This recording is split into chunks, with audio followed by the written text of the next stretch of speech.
I worked the overnight shift as a custodian at a middle school for nearly 5 years.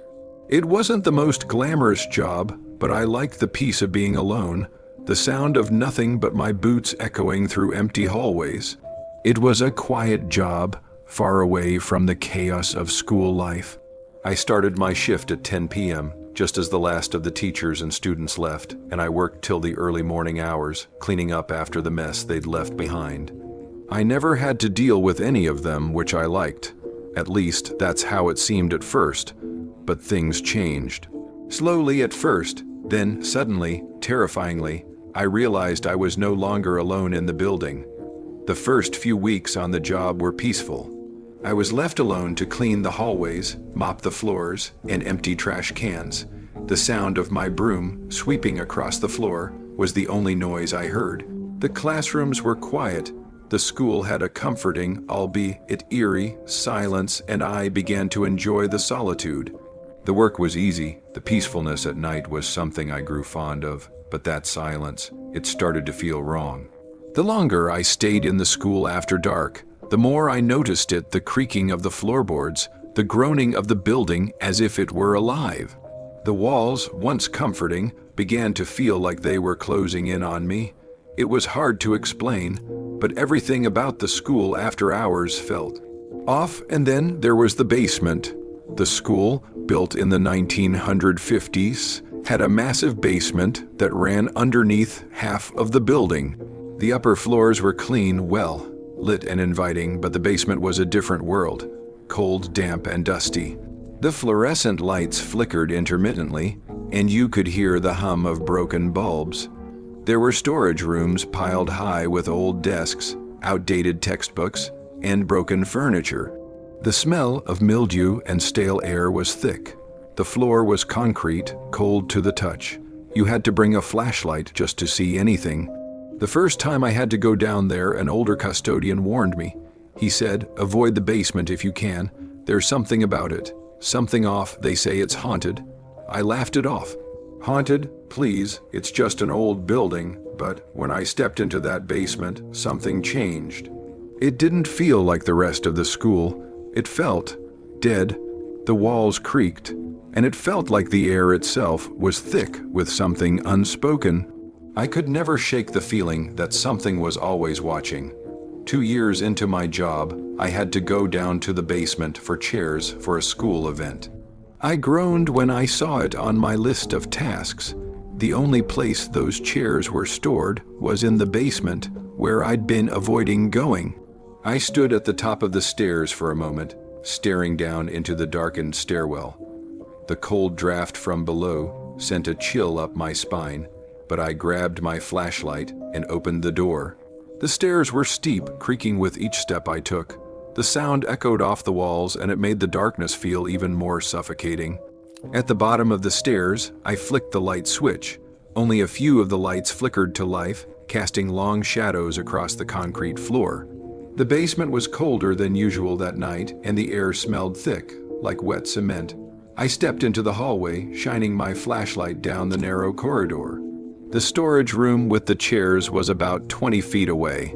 The first room I passed was stacked high with desks, and the next door, which led to the chair storage, was half. Rusted and groaned loudly as I opened it. Inside, the room smelled of dust and old wood polish. The folding chairs were stacked in uneven piles. I bent down to grab them, trying to carry as many as I could at once to avoid making too many trips. Then I froze. From somewhere down the hallway, I heard it. A soft, dragging sound. At first, I thought it was my imagination, but the sound grew louder, closer. I stood still, holding my breath. My heart thudded in my chest. The sound stopped. I quickly peeked my head out into the hallway, shining the beam of my flashlight in both directions. Nothing. The hallway was empty, just the darkness and me. I shrugged it off, telling myself it was probably just the pipes or the wind. But I couldn't shake the feeling that something wasn't right. Something or someone had been there. I returned upstairs with the first batch of chairs, shaking the unease from my mind. I thought I had imagined the dragging sound, but when I went back down for the second load, I felt the chill again. It was colder now, much colder than it should have been, especially in a windowless, stale basement. I went back to the same room, and when I turned the corner, something caught my eye. The stack of chairs looked different. One of the piles had shifted. I hadn't touched it. My breath caught in my throat. Then I heard it again, this time louder. A scraping sound, followed by a soft thud. From the direction of the hallway, the hairs on the back of my neck stood on end. I slowly turned toward the hallway, my flashlight trembling in my hand. I saw the door at the end of the hallway. One of the classrooms was slightly cracked open. No one else was supposed to be there. The school had been locked up. I knew I hadn't touched that door. My heart pounded as I stood there, staring at the cracked door. My body screamed at me to run, to get out of there as fast as I could. But I didn't. I walked towards it, my boots echoing through the hall. "Hello," I called out, my voice shaky. "Is someone there?" Silence. I pushed the door open. The room inside was filled with dust, covered science equipment, old textbooks, and boxes. But it felt wrong. There was a presence in the room. Then I heard it, a dragging shuffle, like someone was moving slowly behind me. I spun around, shining my flashlight into the hallway, but it was empty, only shadows and concrete. That's when I felt it. Someone was watching me. The pressure in the air was thick. I backed up quickly, almost stumbling, and bolted for the stairs. That night, I didn't go back down into the basement. I locked the door behind me and left it that way for the rest of my shift.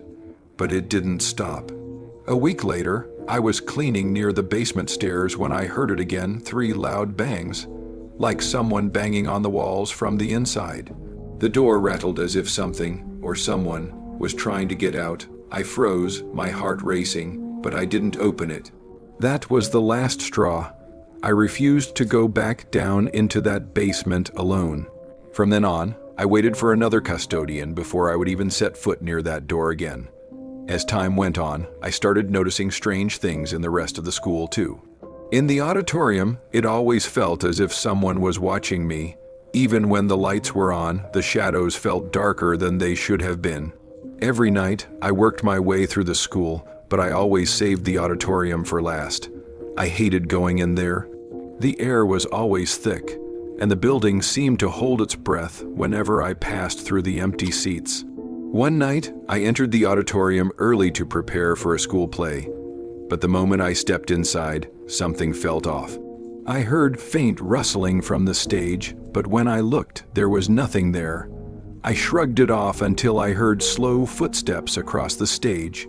I checked every corner of the stage, but there was nothing. The footsteps had stopped. But I couldn't shake the feeling of being watched. That night, as I was finishing up my work, I heard a whisper, a voice calling my name. I spun around, but there was no one there. The whisper came again, this time from the balcony. My heart hammered in my chest. I knew the auditorium was locked. I was the only one there. I rushed to the door, but when I looked back, I saw a figure standing in the balcony. It was gone in a blink, but I felt it.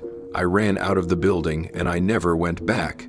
In the years that followed, I never worked that floor again. But I still hear those dragging footsteps sometimes.